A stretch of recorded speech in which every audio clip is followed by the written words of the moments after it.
Avez-vous déjà entendu parler de l'IRIB, dont le panorama médiatique iranien, l'IRIB, Islamic Republic of Iran Broadcasting, dispose du monopole audiovisuel?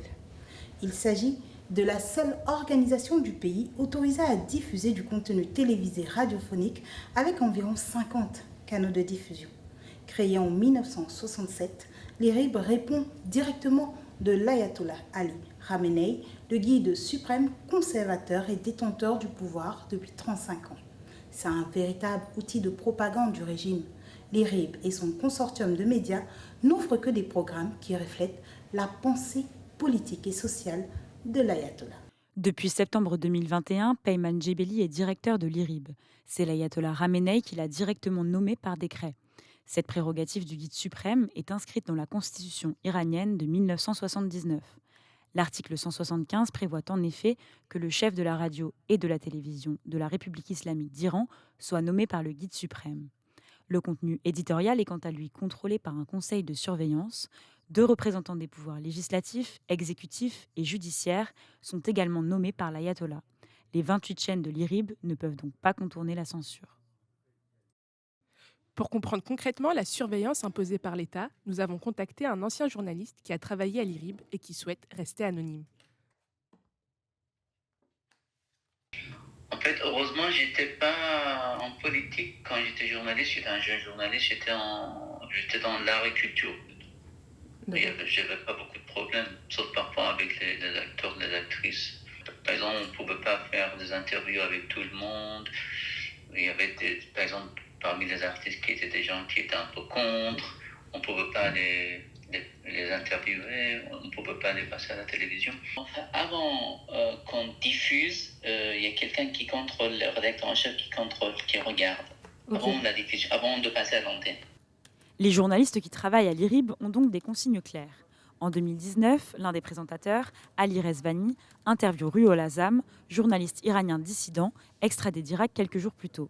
La vidéo va faire réagir les organisations de défense des droits humains. Il s'agit en réalité davantage d'un interrogatoire que d'une interview. Iran Human Rights estime d'ailleurs que 355 personnes ont été contraintes à des aveux télévisés dans la dernière décennie en Iran. Voici un extrait de l'interview.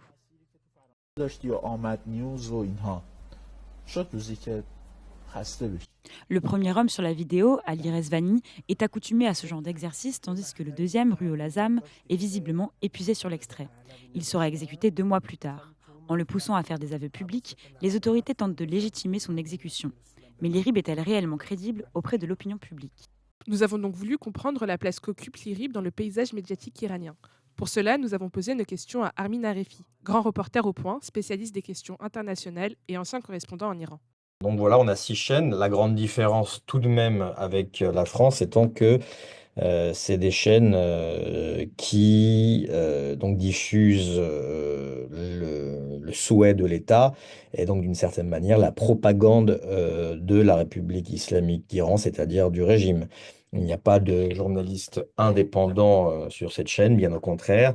Cela touche bien sûr les informations, mais cela peut également toucher jusqu'à certaines émissions, par exemple de sport. Je sais qu'il y a une émission sur la chaîne numéro 3 qui s'appelait Navad, ce qui veut dire 90 en persan, qui concernait, donc c'était une sorte de talk show, de débat sur le sport. Et très rapidement, cette émission est devenue, avec son journaliste fétiche vedette Adel Ferdoussi-Pour, cette chaîne est devenue, enfin ce programme est devenu très, on va dire, politisé parce qu'il se traitait beaucoup de la politique du football iranien et comme tout mène en Iran à la politique, ça a déplu aux autorités. Pour comprendre l'influence du pouvoir iranien sur le journalisme audiovisuel, nous avons regardé une des principales chaînes d'information de l'IRIB au moment de la mort de Yahya Sinwar, l'ancien chef du Hamas survenu le 17 octobre 2024. Nous avons décidé de comparer leur traitement médiatique à celui du journal Le Monde. Ce titre de presse français n'a rien à voir avec la production télévisuelle iranienne, mais est un grand média reconnu pour sa crédibilité. Cela nous permet en tant que public francophone de comprendre que l'information diffusée en Iran est différente de ce à quoi nous avons accès en France. Tout d'abord, l'IRIB aborde cet événement sous un prisme résolument pro-palestinien. Dans ce premier article sur la mort de Yahya Sinwar, intitulé « Confirmation de la nouvelle du martyre de Yahya Sinwar par le mouvement Hamas », l'IRIB réalise un portrait retraçant avec éloge la vie du chef du Hamas. On y lit « Le grand commandant Abu Ibrahim s'est battu avec courage, il a appris la leçon et le courage de la loyauté de Ben Ali ». Pour qualifier Sinwar, les journalistes iraniens emploient des termes tels que martyr ou encore courageux. La rhétorique est donc chargée d'émotions et cherche à mobiliser l'opinion publique autour de la cause palestinienne. En revanche, Le Monde adopte une approche plus analytique et factuelle. Le premier article sur le chef du Hamas explique qu'après sa mort, les pays occidentaux espèrent la fin du conflit au Proche-Orient. Les articles se concentrent sur le contexte géopolitique et les implications de la mort de Sinwar pour la dynamique régionale. Ils mettent en lumière les réactions internationales, les implications pour la sécurité en Israël et les conséquences potentielles pour le processus de paix, allant même jusqu'à déclarer que la mort de Yahya Sinwar porte un coup sévère au Hamas. Le traitement est moins émotionnel et plus orienté vers l'information, cherchant à donner une vue d'ensemble plutôt qu'à inciter à la mobilisation. Ce contraste souligne non seulement les différences idéologiques des deux médias, mais aussi leur public cible. L'IRIB vise à galvaniser un soutien populaire en Iran et dans le monde musulman, tandis que Le Monde s'adresse à un lectorat français, souvent plus soucieux d'une analyse équilibrée des événements. Comme vous l'avez sûrement compris, le gouvernement a la main mise sur la production journalistique audiovisuelle en Iran.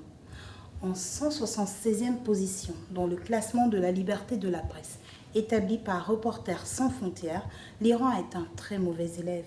Mais le sort réservé aux journalistes indépendants en Iran est désormais relayé dans le monde entier. Et dans le pays, le contenu diffusé par l'IRIB est de moins en moins crédible aux yeux du grand public.